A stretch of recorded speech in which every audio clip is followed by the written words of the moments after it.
कक्षा 6 के प्यारे विद्यार्थियों, नमस्कार, सुप्रभात। देखिए, आज हमारी जो पाठ में चल रहा था वीडियो के अंदर, हम अगला जो बात चल रहे थे, आपका जो कविता थी माँ कह एक कहानी, इसके अंदर आज हम बात कर रहे हैं प्रश्न उत्तरों की। प्रश्न उत्तरों में आओ करें दो। आओ करें दो के अंदर आपको इस प्रकार से करना। देखिए, दिए गए प्रश्न के उत्तर संक्षेप में देने। उपवन की शोभा कैसी थी? तो उपवन में विभिन्न प्रकार के फूल खिले हुए थे और धीरे धीरे मंद हवा चल रही थी और चारों ओर ओस की बूंदें झिलमिला रही थी। जिस तरह से देखिए यहाँ पर आपके इस पाठ के ऊपर यहाँ पर दिया हुआ है। वर्ण वर्ण के फूल खिले थे, झलमल कर हिम बिंदु झिले थे, हल्के झोंके हिले मिले थे, लहराता था पानी।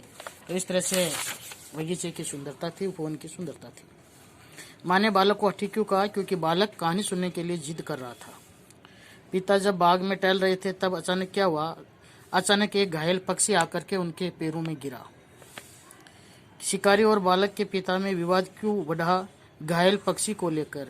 शिकारी ने कहा, मेरा घायल किया हुआ मेरा शिकार है, इसलिए मुझे चाहिए।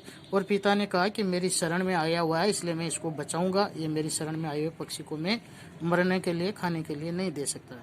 इस प्रकार शिकारी और बालक के पिता में विवाद बढ़ गया घायल हंस को लेकर के। कहानी की करुणा भरी क्यों कहा गया? क्योंकि कहानी के अंदर एक घायल पक्षी की कहानी है। एक तरफ उसको खाने वाला है, उसको मारने वाला है, तो दूसरी तरफ उसको बचाने वाला है, इसलिए कहानी बड़ी करुणा भरी थी। फिर देखिए, आओ करें 3।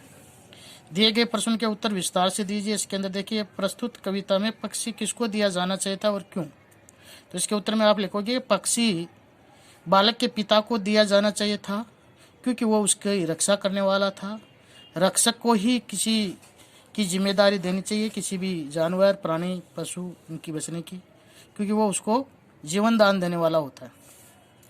माँ का है एक कहानी कविता से हमें क्या शिक्षा मिलती है? हमें यह शिक्षा मिलती है कि घायल पशु पक्षियों की हमें रक्षा करनी चाहिए, ऐसे शिकारियों से उनको मुक्त कराना चाहिए, और उनको भी क्योंकि जीने का अधिकार है, इसलिए उनके साथ न्याय करना चाहिए। तो आज के वीडियो में आओ करें 1, आओ करें 2 और आओ करें 3, ये आपको वीडियो में करना है। अगले वीडियो में हम बात करेंगे तुकांत शब्द के बारे में, तुकांत क्या होते हैं इनके बारे में। दिया गया उदाहरण पढ़िए और समझने की इसमें आप कोशिश कीजिएगा। कहती है मुझसे ये चेटी, तू है मेरी नानी की बेटी। कह माँ एक लेटी ही लेटी, राजा था या रानी, राजा था या रानी। माँ कह एक कहानी, चेटी बेटी लेटी। ये सब क्या है? ये तुकांत। कविता को सुंदर और लयात्मक बनाने के लिए उसमें ऐसे शब्दों का प्रयोग किया जाता है जिसका अंतिम आवाज एक जैसी होती है, उसको तुकांत कहते हैं। चेटी, लेटी, बेटी, रानी, नानी, कहानी, ऐसे शब्दों को तुकांत कहते हैं जिनका अंत में स्वर और व्यंजन एक जैसी आवाज है। आओ करें 4 में दी गई कविता पढ़िए और उनके दिए गए तुकांत शब्दों पर गोला लगाए। तो इस पर आप लगा सकते हो। उधर पो पठी मैं भी जागा, सुन चिड़िया की बोली, बछड़े की अम्मा पुकार कर मैंने रस्सी खोली।